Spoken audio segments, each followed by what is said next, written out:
All right, so let's start the talk. So hi, my name is Kaustav, and I work with Professor Hugo Chen. So my work is basically on networks and fitting network models and trying to compare two networks. Okay, that's weird.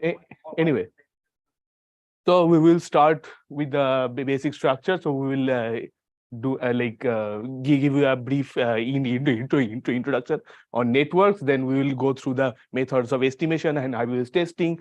We will prove consistencies and give you some real life examples and simulation examples. So network is basically a collection, a system of agents that interact with each other. The set of agents is called vertex set, and the interactions are called edge set. Some common networks are some biological networks like the gene networks, some information networks like email, some transportation network like airplanes, and so on. So in this particular work, we are trying to compare between two networks. When we're saying we compare between two networks, we ideally consider a multi-layered network where we have the same vertex set, but the interactions between edges might be different. They might be on several criteria, several categories, but the idea is how to compare between those two layers, how to see if the generated interactions are similar or not. And also to do that, we also need to model the networks. We need to model an individual networks to see which probability distribution it's following. So why do we need to compare the networks? So for example, if we consider a brain network of an individual during sleeping or during an active time of the day, and we check how the brain signals work and see if they are similar or not. So there might be some other similar ideas, similar examples where we compare social network like liking, commenting, or sharing. Do they have similar probabilities, or do they have defined probabilities? Are the probabilities a scaled version of each other? All these questions are very vital to answer.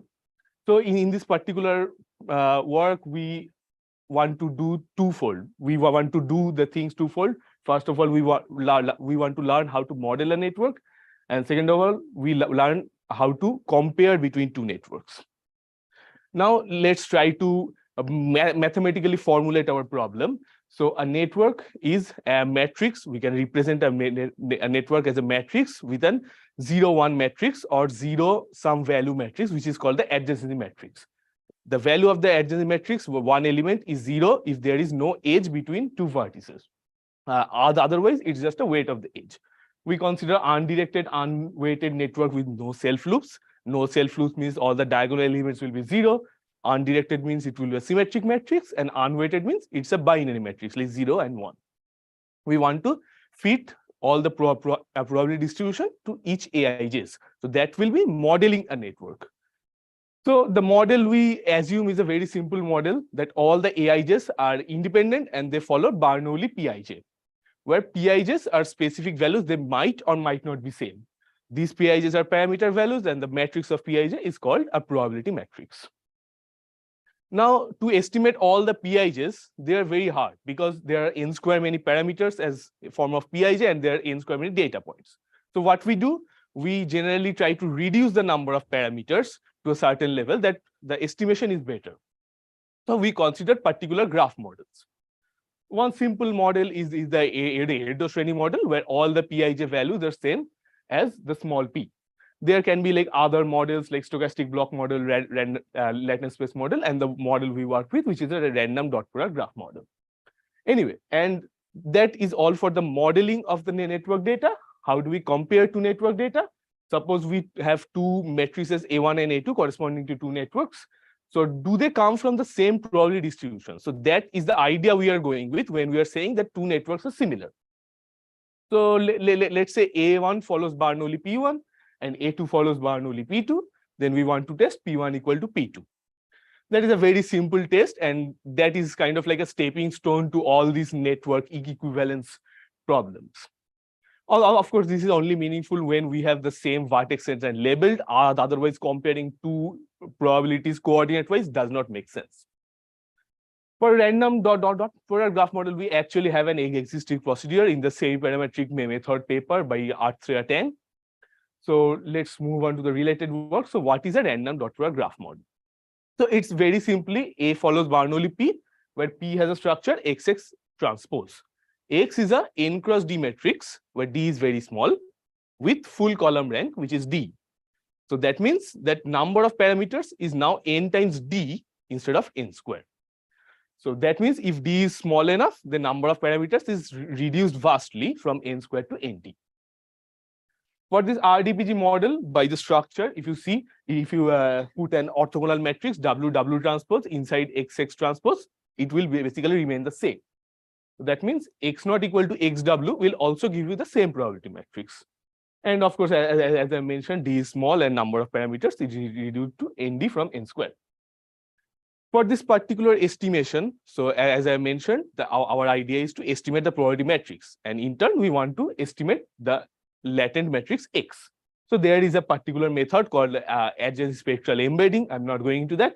But all that is important is that involves eigenvalue decomposition.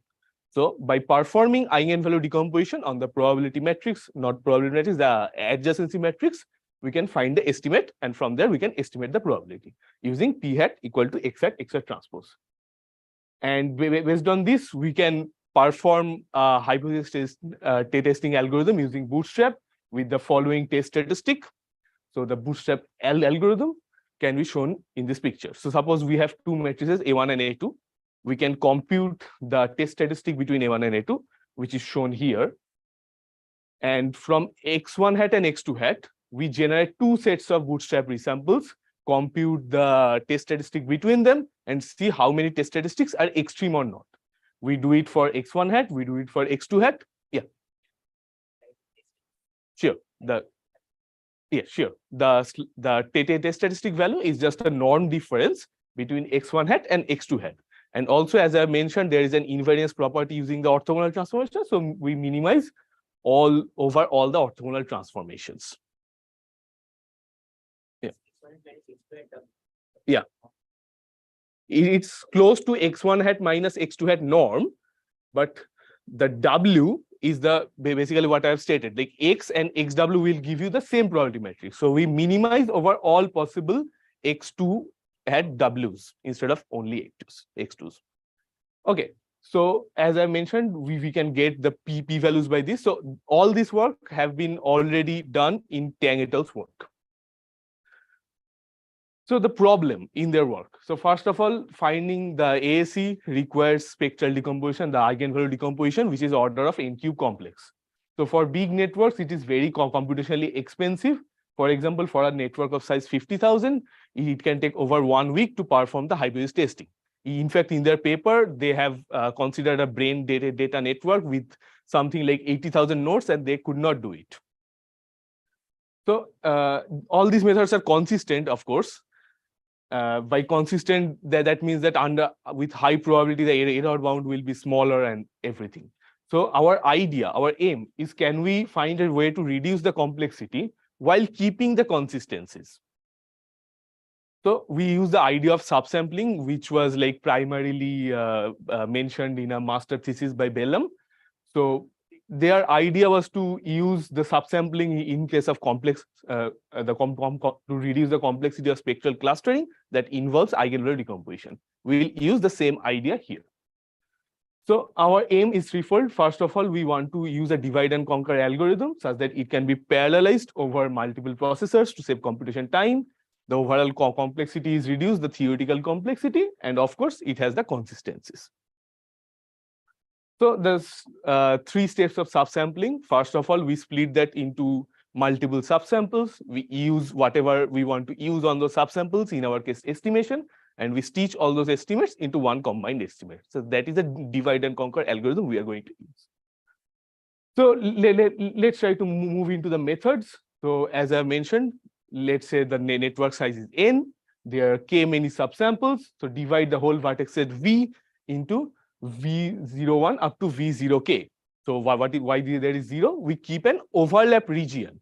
So in the following construct, you can see there is an overlap region V0, and all these V01 up to V0K has only V0 as the overlap region. So in summary, once again, K subsamples with a particular overlap region. The size of the overlap region is specified as M, number of subsamples is K, the subsample size is S. Now, whenever in further we define a suffix like 0i, that means with the common region and ith subsample, I means without the common region, and x0 is just corresponding to the common region. So this is a good picture of two subsamples. So first of all, we have subsample 1 and subsample 2 with this gray area as the common region. We can perform the estimation to get this yellow and green thing, where green thing is the estimate for the common region. And in the second one, we get the estimate for the subsample 2. Now, you can see that this pink area and the green area might not be same, because while we are performing the estimation, x and xw are the same. They give the same probability matrix. So there is a chance that this particular subsample, the estimation procedure, might have been multiplied with an orthogonal matrix. So that this green and pink are not same. So what we do, we transform it back with the orthogonal transformation, which is generally specified by a procrustes transformation, but we will come to that later. So that this and this are similar because they are the estimates of the same vertex set. Next, we keep the first subsample fixed at random, let's say, and combine these two to get an estimate of the stitched subsample. So that is the basic idea of subsampling. Very simple idea in case there are only two subsamples. Once again, as I have mentioned, like we apply method of estimation of each of them to get individual estimates x0 hat j, and we combine all the estimates into one whole estimate x. We have explained the same thing here, where wj, the orthogonal rotation I mentioned, is the procrustes transformation. And also the subsample we are fixing can be randomized. What? Okay. We are selecting, first of all, the choice of the overlap region. They can be like, we can choose it randomly or we can choose it dense enough for theoretical work. We generally choose a dense overlap region. Or otherwise, we can choose random or a dense overlap region, whichever it works. And for the update on the hypothesis testing algorithm, we update our test statistic as this. And our bootstrap algorithm is updated to this. Now, based on A1 and A2, we obtain estimates P1 hat and P2 hat using subsampling. So that means our complexity is now reduced. Compute the test statistic between them, and also create a pooled estimate, because the p-value is always under the null. Under the null, you are rejecting the hypothesis. So under the null means both A1 and A2 are generated from the same distribution. So that's why we use a common estimate of P. From there, we generate two bootstrap resamples and like a set of test statistics. And similarly, using bootstrap, we see how many test statistics have the extreme value than the T0. And one more, yeah. So the common part is V0, right? Common part is V0, yeah. So we are comparing V1 and V2. I mean, it's a V0 and V0. So we have an estimate of V0, and the common parts differ only by an orthogonal matrix. By orthogonal matrix, exactly. Multiplying by yes. Yeah. To like make them same. However, when it is suppose, so this is for V0 and V01 and V02. If you combine V03 and V04, so the orthogonal matrix might be different. Orthogonal matrix might be different. So all the orthogonal. Yes, so all the so as you can see, orthogonal matrix for all the individual subsamples are not the same. So it's Wj. So for jth subsample, we use Wj. So the orthogonal matrix we use are defined for each of the subsamples. I mean, then what is the estimate of the green? For the green portion is the V0, right? So for different two subsamples when you're combining them, the estimates can be different, right? Yes, the estimates won't be exactly same. So that's why I said it's as close as possible. They won't exactly be the same, but they need to be as close as possible. So that is precisely why we use the procrustes transformation, which is, if you have two matrices, then it gives a transformation which makes it as close as possible to the other matrix. Right. Okay. One sub, yeah. Oh. Yeah. So one more. Yeah, so for this particular bootstrap method, we have only used subsampling in the steps of estimation, but we have not used subsampling as a whole in the bootstrap algorithm. So in this case, we try to use that. So what we do is that we have the following hypothesis P1 equal to P2. We split the hypothesis into smaller parts, once again keeping the overlap region as pointed out by 0. So we can show that for RDBG specifically, the null hypothesis H0 and intersection of all these smaller nulls are equivalent. We can actually show that. Since they are equivalent, so to reject H0 means we can reject all the smaller null hypotheses. And to accept this, we can accept one of them.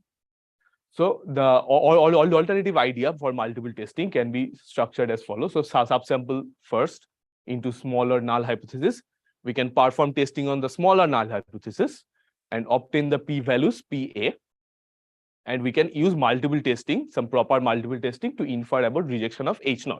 So ideally, all these hypotheses are not independent, they are dependent. So we use a multiple testing based on the smallest p-value so that we do not lose the power. Yeah. Rejecting one small hypothesis would reject the entire null, right? Just one. Yeah. Yeah. Okay, because I think you said the other way.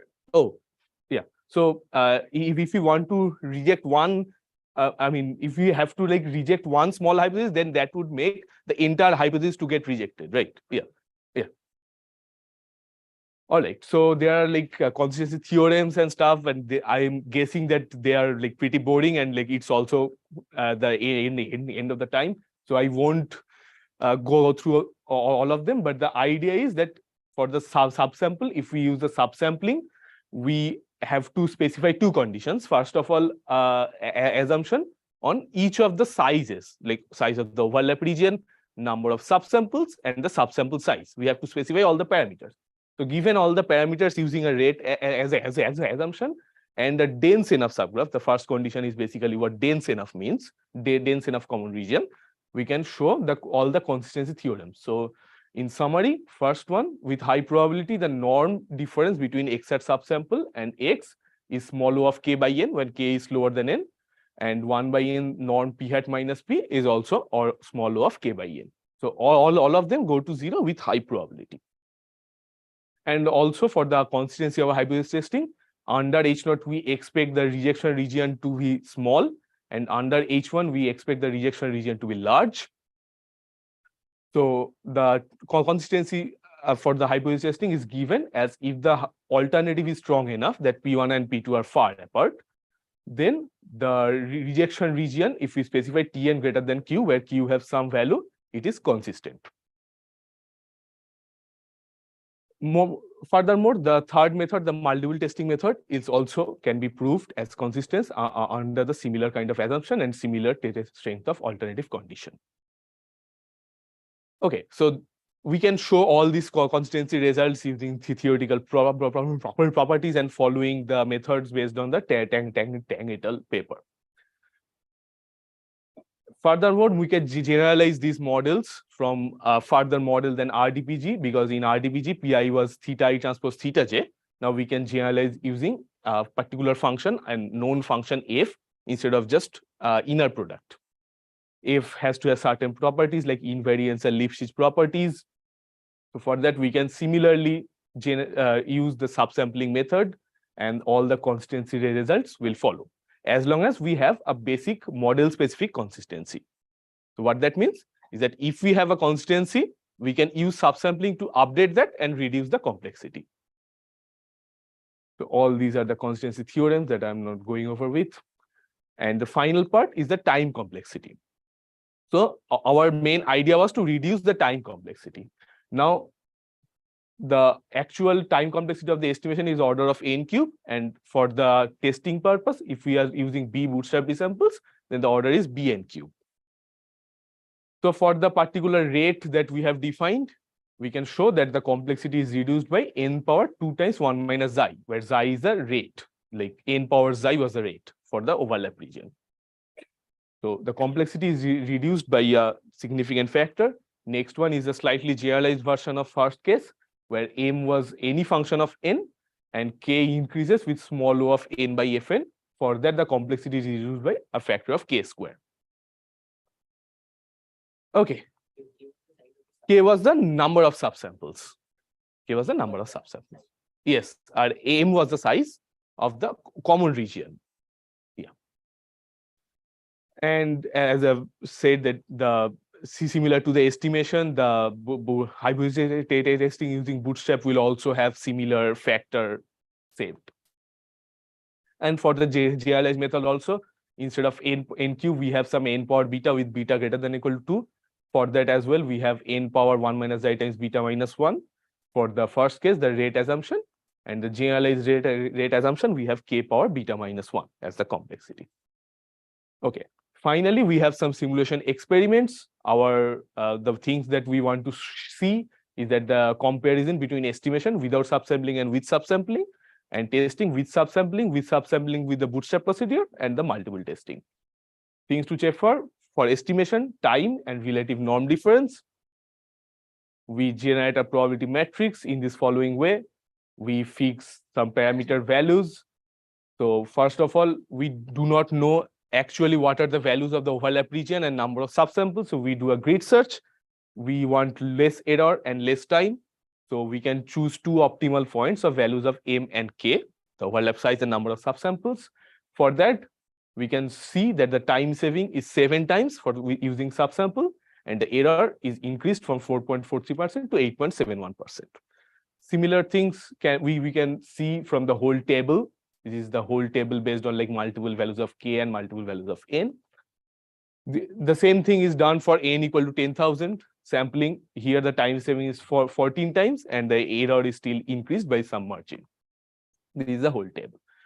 Also, the standard deviation is somewhat high for small m or large case. Standard deviation means since we are performing multiple re-repetitions, there is some kind of variability between all these relative errors. Finally, the simulation testing based on the hypothesis test. Here we check for two things: time, and since we do not check for relative error, we check for power as epsilon grows. So we consider two graph sizes once again. We consider multiple Bootstrap resamples 50 and use multiple replicates. The thing we check for the level and the power. So in here, as you can see, for multiple n, m, and k values, for without subsampling, with subsampling, multiple testing, in all those values, the power is increasing to 1 as the alternative hypothesis is getting far apart. And the time saving, as you can see here, are quite significant between without subsampling and the two methods with subsampling. Yeah. What's epsilon for this example? The epsilon is constructed in here. So yes, I should have mentioned this. So x plus epsilon was used to construct p epsilon, where p epsilon is the like probability matrix for the alternative matrix. When epsilon equal to epsilon greater than 0, we are generating samples from pa and p epsilon. So as epsilon grows far apart, you would expect that the samples are going to be far and far apart. So as I've shown here, as epsilon grows to infinity or like grows large enough, all the power values are going to 1. And the times are quite faster. Method with subsampling is 8 times faster, and multiple testing method is 28 times faster. Similar results we can expect from the simulation experiment on n equal to 10,000. Yeah. And finally, we have some real data comparisons where we have two real data with like commenting, like sharing. And for all of them, we can see the p-values are 0, that the networks are not similar, and the time takers are, as you can see, are improved by quite a lot. There are two real data examples. So in summary, we have seen that how to compare between two networks. That method is already worked out, but they are computationally expensive. So we can use this particular subsampling algorithm to update all the existing estimation and hypothesis testing methods. We have done it only in case of RDPG. We want to extend in case of other models, in case of more general versions of RDPG. And we can also use with some different kind of test statistic and different hypothesis states, because in this case, we have only compared between two probability matrices, whether they're same or not. But there can be a case where the probabilities are scaled version of each other. So there are different hypotheses to work on. So yeah, so that is one of our future goals. So here I will end my presentation. So thank you all.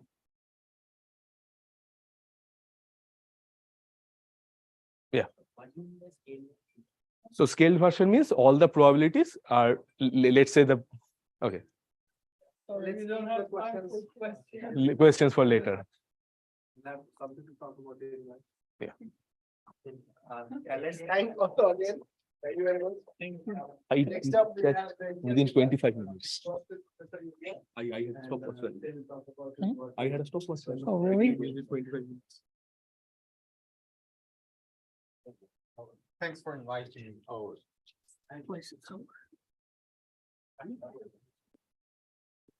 Can you hear me? I can't take this. I'll just hold it, maybe. Okay, so basically we have 4 parts. The first part is the introduction of mean field directional inference. And the second part is how we do gradient descent on the probability space. Third part is the like short introduction of our main theorem and also how to implement our algorithm and the numerical results we have. Let's start. So in this paper, we mainly focus on the Bayesian latent variable models. And in this kind of model, we have hidden variables. The first part is the parameter of interest theta, and it is taken in a parameter space. And also we have like n latent variables from a finite class and maybe just k class here. And the observation are n data like x1 to xn. And given all hidden variables, this x follows some certain distributions p. And the latent variable are sampled from the multivariate multinomial distribution, and the weight is w. And also the prior is pi theta for the parameter of interest. And we have 2 examples here. The first one is the Gaussian mixture model. And in this model, we have like unknown weights. So the parameter contains 2 parts. The first part is the centers, say M1 to MK. And also like the weights for this model. And you have like W1 to WK. So basically, we have k times d. This is the dimension for the like m, and plus k, and which is the dimension for the weight. And the second example is the mixture of regression model. And in this case, we just consider like 2 classes with equal weights and inverse directions. So the first class, the mean is x transpose theta, where x is actually sampled from a normal distribution. And the second class, you have like minus x transpose theta as the mean. And both these classes have variance beta square. In both these 2 examples, we assume that the variance is known, so you do not have to like estimate the variance again. And the goal is just to estimate the posterior distribution, which is the pi n theta here. And in the denominator, there is like integration, and which cannot be calculated explicitly because sometimes we do not have a conjugate prior pi theta for this likelihood p. And to solve this issue, we have like mean field variational inference, and we directly estimate the posterior of all hidden variables. And we have like 2 mean field sets here. The first part is that we assume the parameter like theta and the latent variable zn are, say, independent. So we just use a tensor product here. And also we assume that all the latent variables are independent. This somehow makes more sense because we know if the sample size is large enough, then we shall expect the posterior q theta just concentrates around the true parameter theta star. But conditional on this like specific true theta star, we know that all latent variables are directly sampled from a multinomial distribution. So this approximation will not bring too much inaccuracy here. And to characterize the difference between 2 distributions, we use scale divergence here, because when we use the scale divergence, the denominator of the posterior will not really affect how we choose the mean field approximation. And here pi n is the like posterior for all hidden variables. And for mean field versioning inference, we have these like mean field approximation Q hat Zi and Q theta hat. But for this Q theta hat, we again need to calculate the denominator, which requires integration with respect to the parameter. So there is a traditional CAVI called coordinate ascent variational inference. The first step in CAVI, we update the posterior distribution of all latent variables Z1 to Zn, which shall depends on the posterior of Q theta in the last iteration.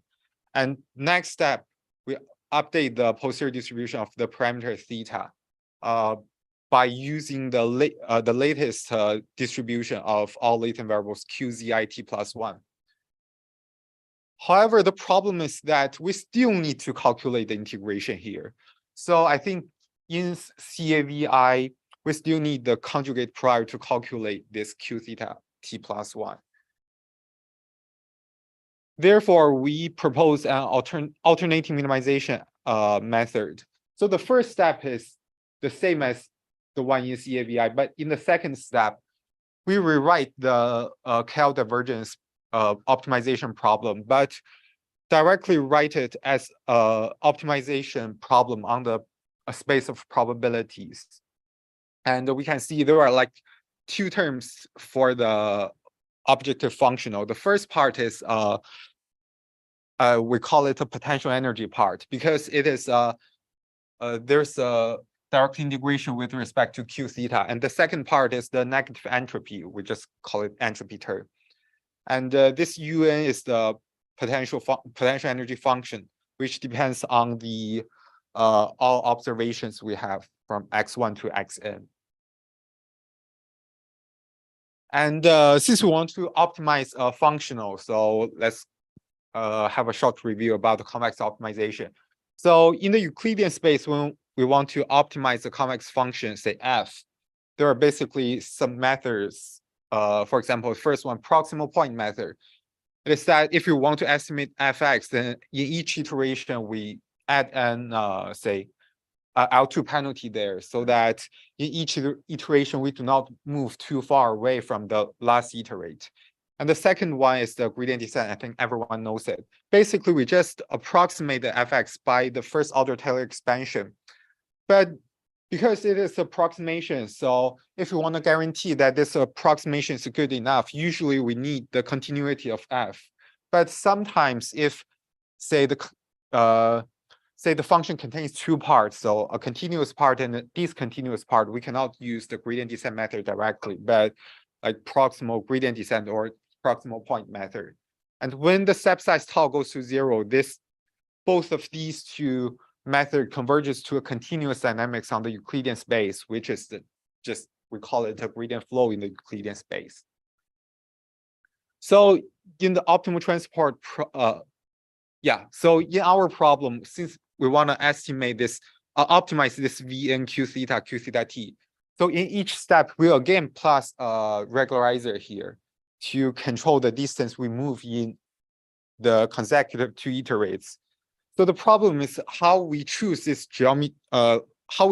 distance, and what geometric structure we will have by adding this penalty.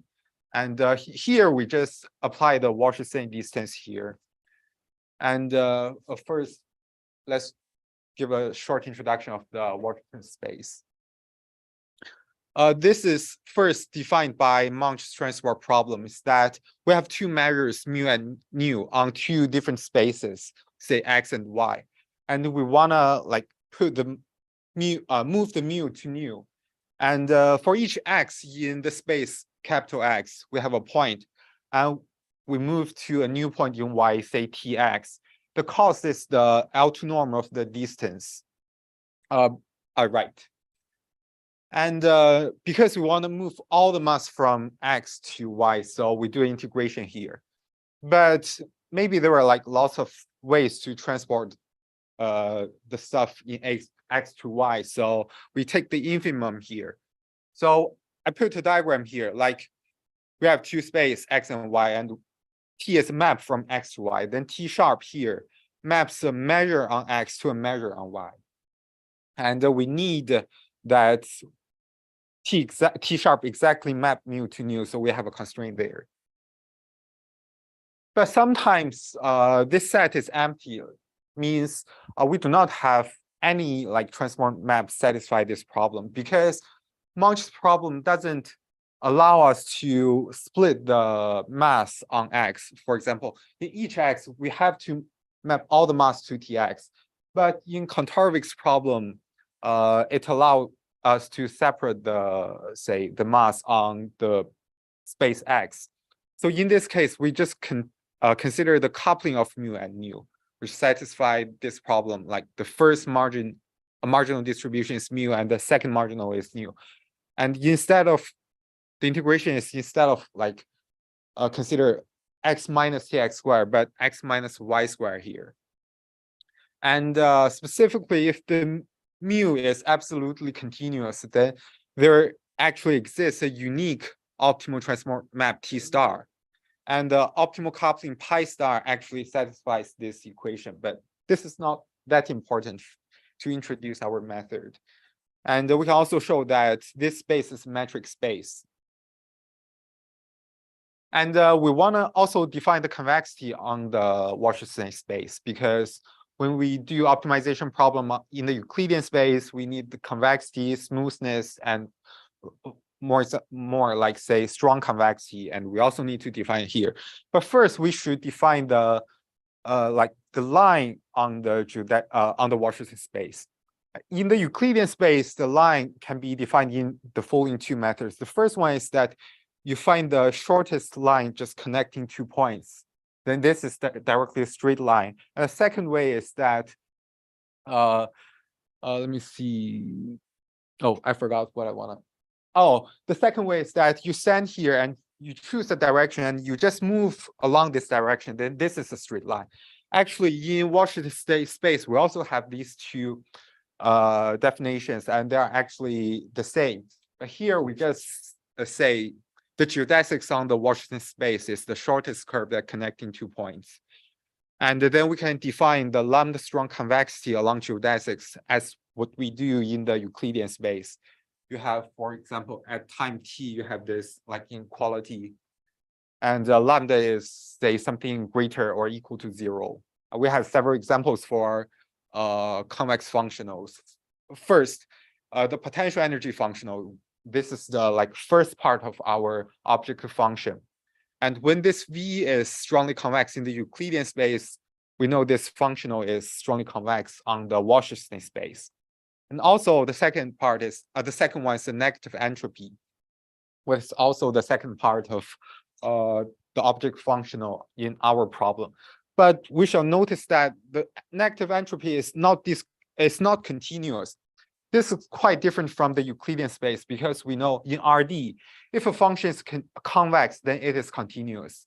Because Euclidean space is finite dimensional space, but the Wasserstein space is more like a finite dimensional space. So it is possible that some functional is convex, but it is not continuous. Therefore, we cannot use gradient descent method, but have to choose the proximal descent method to optimize our functional. And also the third part is that we want to say the square of W2 distance is not convex along geodesics. This is also different from the case in Euclidean space, because we know both the distance and the square of distance are convex, right? So let's back. The first part, we like introduce something similar to proximal descent method, but in optimal transport theory, they call it JKO scheme. So again, we optimize the function, but plus a penalty, but here it's the W2 square. And we can also consider the Wasserstein gradient descent.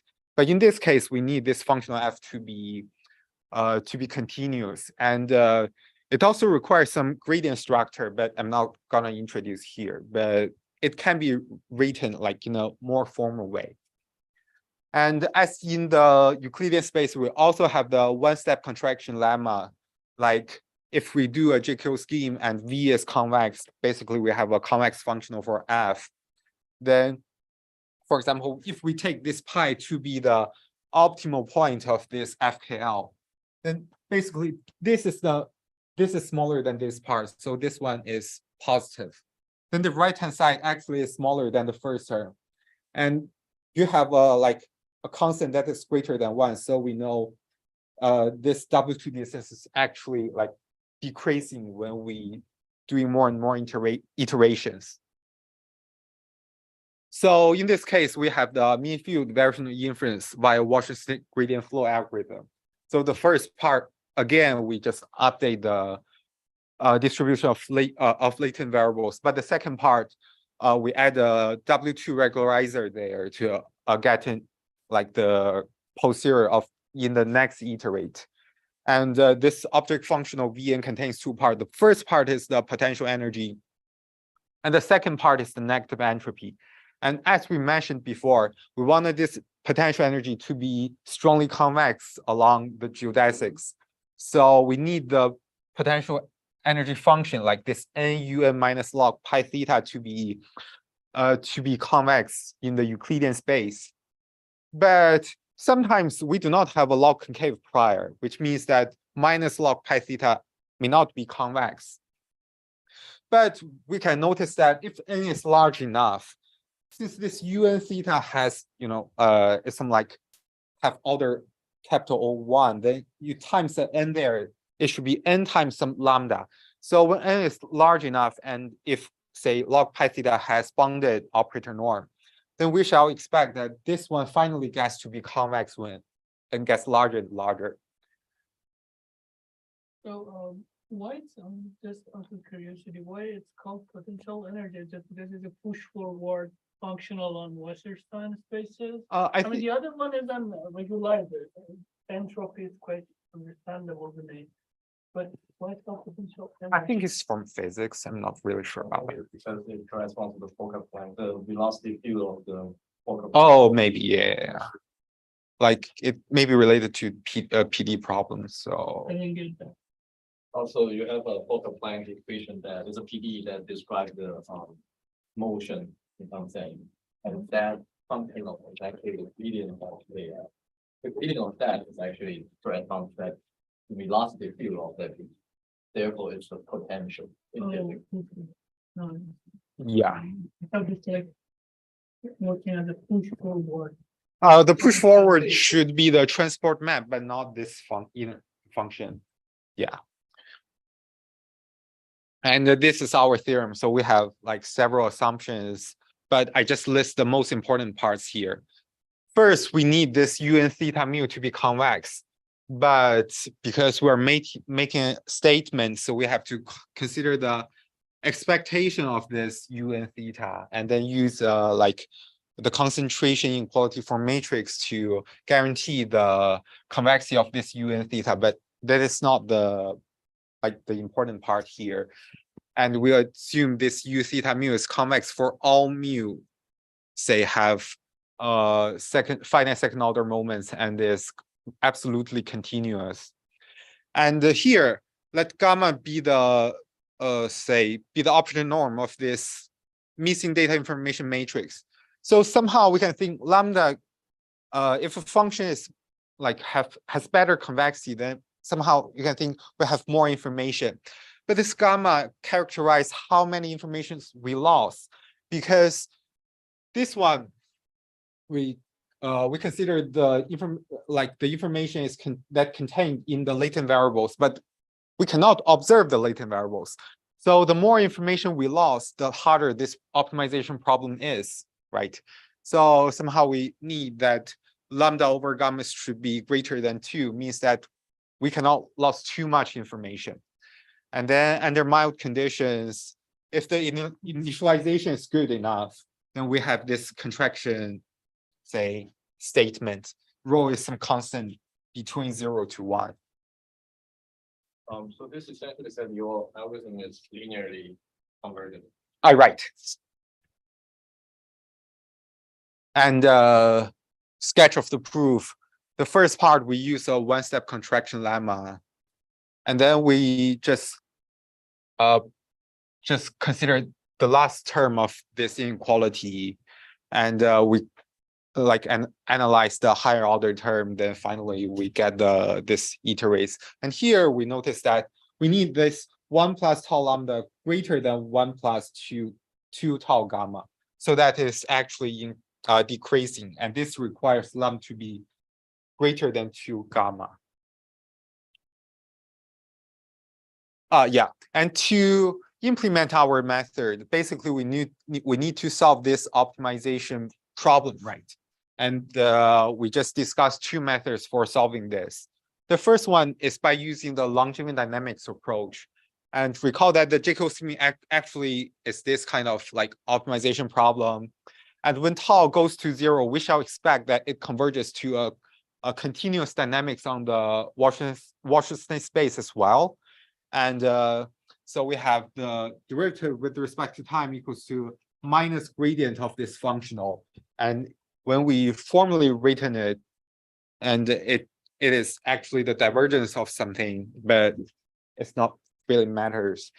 And but there is another like very important statement. It is that this QT actually is the distribution of the following stochastic differential equations. Means that if we let x0 starts from a distribution q0, and we consider this SDE, then at time is, xs just has distribution qs. So JKO is actually discretizing this curve on the Wasserstein space. So we can also discretizing the SDE. So we again choose the subset to be tau, and we have this discretization, like xt plus 1 minus xt equals to this part. This is actually called unadjusted Longterm algorithm. But actually, this algorithm is biased, means that if we continue using this algorithm, even though the distribution of this QS may converge, but it doesn't really converges to like E minus B, this true distribution. There is some bias, and it's proved by other researchers. And so the second approach is function approximation approach. Instead of directly finding the optimal measure QT plus 1, we turn to find the optimal map from QT to QT plus 1. And in this case, we are actually minimizing over the function space T. And the first term is this KL divergence. This one should be FKLQ, but since we put a map here, then it should be T sharp. The last the density gotten from the last iterate. And another term is the W2 penalty. And we can use several methods to do this optimization problem. Like we can use kernel method, can use neural network, or input convex neural network. There are like several ways. The good points are, first, this method is unbiased because this ULA doesn't really solve this algorithm, but do an approximation of this QT plus 1. So there must be an approximation error there. And when you do lots of iterations, the approximate error accumulates. So it's really hard to control it. And but our method is this method is unbiased. And also theoretically, this one allows a larger step size tau. And even when tau grows to infinity, this one just turns to the CAVI algorithm. Means that we do not have a penalty in each iteration. And the third good point is that this algorithm actually works for other functionals, because this certain structure requires that we consider the KL divergence functional. But in this problem, we can just directly optimize this function. And we can change this KL divergence functional to other functional. So this is like good points by using functional approximation here. And here are the numerical results. The first one, we consider the mixture of regression. And yeah, we have lots of lines here. You can see, first we see this straight lines. This straight lines consider these parts, like the distance between Q theta T and Q theta hat. So we can see that by using neural network to approximate this function, this approximate error goes to like -infinity after taking the log, but this error like converges to a quite large value when we directly use the SDE to approximate it. There are several reasons. The first reason is that, as I mentioned, ULA is biased, so there's an approximation error. And also, since we have to use the particle approximation because we do SDE or we do function approximation, you cannot like use infinite particles to approximate a measure, but finite particles like Monte Carlo integration. But for SDE, there are like 2 errors, and even though you used like enough particles, this error shall at last be not dominated by the approximation error. But this one doesn't happen to the functional approximation approach. Yeah, this is, and also we can see that when this beta gets smaller and smaller, actually we shall expect this problem gets easier and easier. So we can see this line converges to say a much smaller value than the like say the yellow line, the brown line. But actually when you use SDE with a quite small step size, it may still possible to diverge, because yeah, there is some reason. If you're interested, I can explain it to you later. And the second one is the Gaussian mixture model. I'm still running the code, so this is just part of the result. And here we consider like 3 centers, like -5, 0, 0, 5 times square root of 3 and 5, 0, and we have these weights. We can see again, when we use function approximation method, this line goes directly down, but when we use SDE, this this error just converges to a quite large value. And also the statistical error contains several parts. The first part is the distance between the posterior distribution and the true value. So it is W2 distance between delta mass and continuous distribution. The second part is the error by using particle methods, and there might be a third part for the SDE method, because there is another approximation error here. But when we consider the statistical error, the term that dominates all the errors should be the distance between theta star and the true posterior distribution. So we can see that these 2 lines actually converges to very similar values, but for the optimization error, we can actually see the difference here. Yeah, this is all the results we have now. Yeah, I think that's enough. If you have any questions.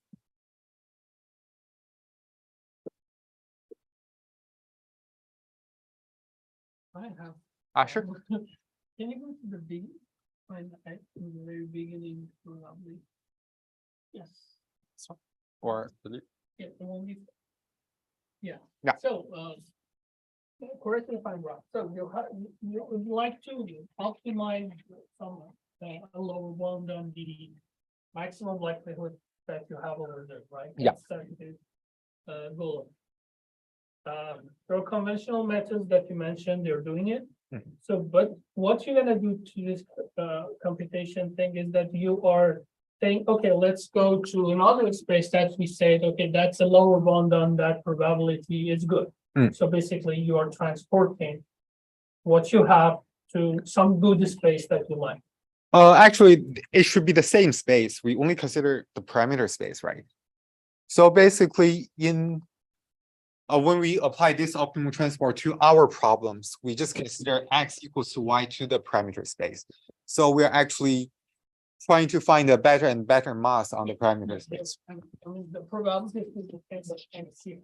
Yeah, right. Yeah. I was wondering, first of all, how I didn't understand the alternative formulation that you have over there. I think it's the next slide or the one before. Oh, the one before. Yeah.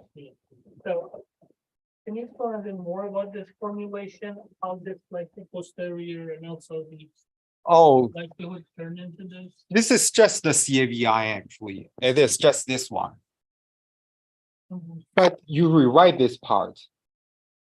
And you can rewrite this one to be this So you minimization. change the posterior to something that gives you unbiased, like, let's say that's the goal. Yeah. Right, okay. Thank you. Hold on.